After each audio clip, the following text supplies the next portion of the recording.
একটা হচ্ছে নিজস্ব পুঁজি, ইকুইটি ক্যাপিটাল যেটা আমরা বলি, আর একটা হচ্ছে বরোড ক্যাপিটাল, ব্যাংক থেকে যে টাকাটা দিচ্ছি বা বন্ড ইস্যু করছি। এই লোনের পেছনে আছে ডিপোজিট, এই ডিপোজিটের পেছনে হাজার হাজার বিনিয়োগকারী আছে, এদের স্বার্থ আমাকে দেখতে হবে। মাল্টিন্যাশনাল কোম্পানি বলেন বা বড় বড় লোকাল কোম্পানি বলেন, আলটিমেটলি তাদের পুঁজিবাজার আসা উচিত।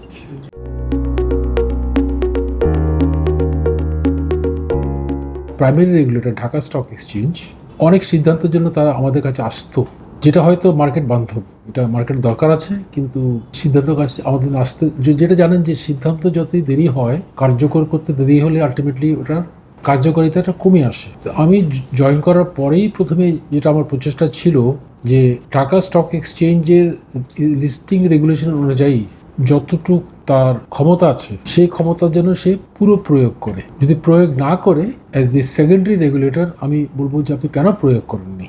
বর্তমানে যেটা হতো সে ধরেন আমার কাছে যখন সেই সিদ্ধান্ত যেন আসতো, অনেকটা সিদ্ধান্ততে আমি ইনভলভ হয়ে যাচ্ছি, উনার আর কোনো দায়িত্ব থাকছে না। সো আমার উদ্যোগ হচ্ছে যে সব দায়িত্ব আপনার, আমার কাছে আসার আপনার কোনো দরকার নেই।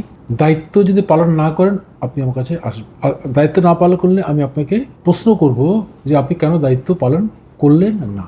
দ্বিতীয় কথা আসি, ধরেন আমরা তো অনেকগুলো উদ্যোগ মানে নিচ্ছি, যেরকম আপনি নিশ্চয়ই জানেন যে জয়েন করার পরে আমরা সেকেন্ড ডেতে আমরা ফ্লোর প্রাইসটা তুলে ফেলেছি, যেটা আমরা মনে করি যে এটা একটা মার্কেটের চাহিদা ছিল, এটা একটা ইতিবাচক প্রভাব অবশ্যই মার্কেটে এসেছে আমি যেটা মনে করি।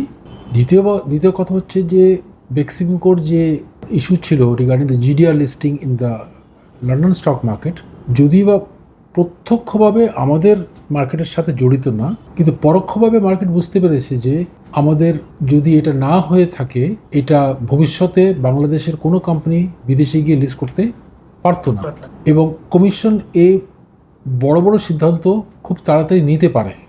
এছাড়াও আমরা আরও কয়েকটা উদ্যোগ নিয়েছি যেটা মার্কেট অলরেডি কিছুটা জানতে পেরেছে, যেরকম হচ্ছে যে ওই আগের বিষয় যে Dhaka stock exchange as the primary regulator, ওর দায়িত্ব হচ্ছে যে আনইউজুয়াল প্রাইস মুভমেন্টটাকে ডিটেক্ট করে অ্যাকশন নেওয়াটা, এটা হচ্ছে তার দায়িত্ব।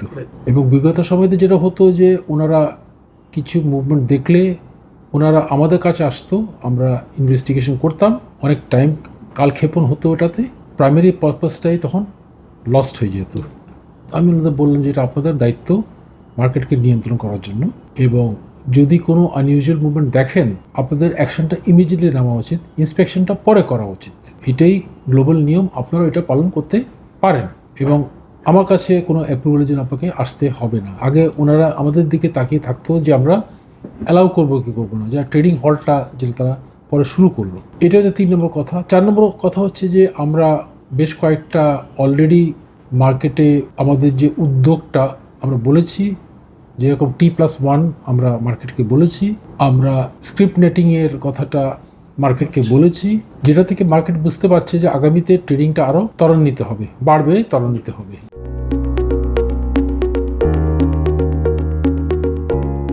এইবারের যে বাজেটটা হয়েছে ক্যাপিটাল মার্কেটে, যেটা মেজার্স যেগুলো করা হয়েছে, আপনারা নিশ্চয়ই লক্ষ্য করেছেন যে ইনিশিয়াল বাজেটে ক্যাপিটাল মার্কেটের কোনো প্রস্তাবনা ছিল না, তবে ফাইনাল বাজেটে বেশ কয়েকটা প্রস্তাবনা করা হয়েছে, এবং এই প্রস্তাবনাতে আমরা প্রত্যক্ষভাবে এনবিআর সাথে কাজ করেছি, শেষ মুহূর্তে আমরা কাজ করেছি, প্রত্যেকটা পয়েন্ট নিয়ে আমাদের সাথে আলাপ করেছি। এবং আমি ধন্যবাদ জানাতে চাই আগের চেয়ারম্যান যিনি ছিলেন আব্দুর রহমান খান সাহেব, আমি ধন্যবাদ জানাতে চাই আমাদের ফাইন্যান্স মিনিস্টারকে, যে ওনারা আমাদের যে প্রস্তাব যেগুলো ছিল এগুলো মার্কেট বান্ধব ছিল, এবং এটার ইম্প্যাক্টটা অনেক বেশি আপনার। কারণ নিশ্চয়ই লক্ষ্য করে দেখেন যে ইন্টার কোম্পানি ডিভিডেন্ড 20% আগে ছিল, ওনারা বললো যে ফাইনাল ডিভিডেন্ডটা ট্যাক্স হবে, ফুল ট্যাক্স হবে, ওটা ওনারা তুললো।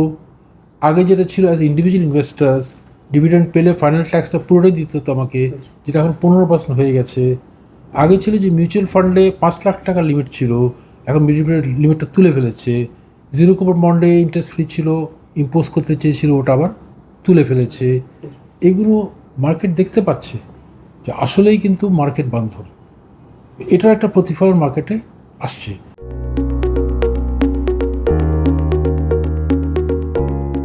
এইসব যে আপনার মাল্টিন্যাশনাল কোম্পানি আছে যারা বিদেশে অপারেট করছে, গ্লোবালি অপারেট করছে, যারা অনেক দেশে লিস্টেড, বাংলাদেশে লিস্টেড না, এটা হচ্ছে একটা শ্রেণী। এছাড়া আরেকটা শ্রেণী হচ্ছে বড় বড় লোকাল কোম্পানি, এটা একটা শ্রেণী।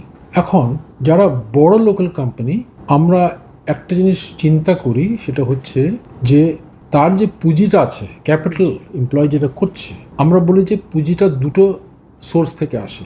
একটা হচ্ছে নিজস্ব পুঁজি, ইকুইটি ক্যাপিটাল যেটা আমরা বলি, আর একটা হচ্ছে বরোড ক্যাপিটাল, ব্যাংক থেকে যে টাকাটা নিচ্ছি বা বন্ড ইস্যু করছি আমি।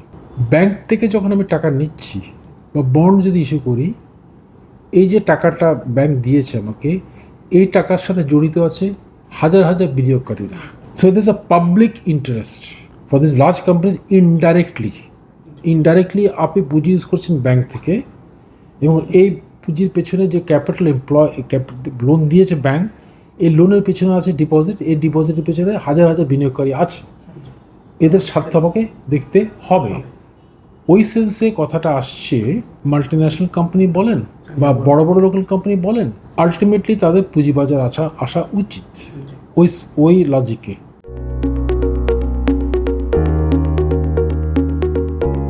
পাবলিক ইন্টারেস্ট কোম্পানি মানে হচ্ছে একটা মাল্টিন্যাশনাল কোম্পানি, একটা এসওই, স্টেট ওন এন্টারপ্রাইজ, একটা ব্যাংক, একটা insurance company, other financial institution, and লাস্টে একটা সংজ্ঞা ইউজ করে পাবলিক ইন্টারেস্ট এন্টিটির জন্য, পিআই এর জন্য, যেটা এফআরসি ইউজ করে, যে একটা থ্রেশহোল্ড ক্রস করলে এটা পিআই তারা বলে।